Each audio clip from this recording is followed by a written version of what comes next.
امیر المومنین حضرت علی علیہ السلام کے خطبات عالیہ نہج البلاغہ کا خطبہ نمبر 144۔ جب حضرت عمر ابن خطاب نے جنگ فارس میں شریک ہونے کے لیے حضرت علی علیہ السلام سے مشورہ لیا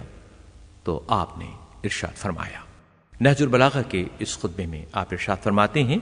اس امر میں کامیابی و ناکامیابی کا دار و مدار فوج کی کمی بیشی پر نہیں رہا ہے، یہ تو اللہ کا دین ہے جسے اس نے سب دینوں پر غالب رکھا ہے، اور اسی کا لشکر ہے جسے اس نے خود تیار کیا ہے، اور اس کی ایسی نصرت کی ہے کہ وہ بڑھ کر اپنی موجود حد تک پہنچ گیا ہے اور پھیل کر اپنے موجودہ پھیلاؤ پر آ گیا ہے، اور ہم سے اللہ کا ایک وعدہ ہے اور وہ اپنے وعدے کو پورا کرے گا اور اپنے لشکر کی خود ہی مدد کرے گا۔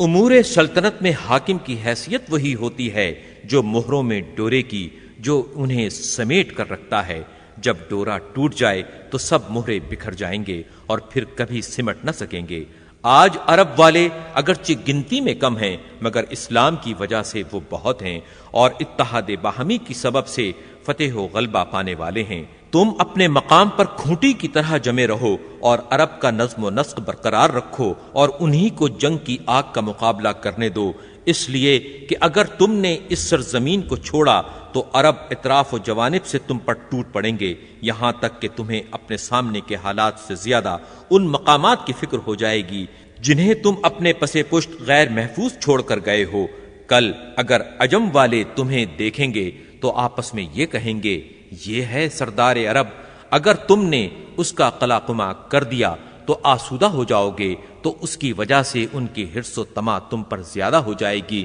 لیکن یہ جو تم کہتے ہو کہ وہ لوگ مسلمانوں سے لڑنے بھڑنے کے لیے چل کھڑے ہوئے ہیں، تو اللہ ان کے بڑھنے کو تم سے زیادہ برا سمجھتا ہے، اور وہ جسے برا سمجھے اس کے بدلنے اور روکنے پر وہ بہت قدرت رکھتا ہے۔ اور ان کی تعداد کے متعلق جو کہتے ہو کہ وہ بہت ہیں، تو ہم سابق میں کثرت کے بلبوتے پر نہیں لڑا کرتے تھے بلکہ اللہ کی تائید و نصرت کے سہارے پر میدان جنگ میں اترا کرتے تھے۔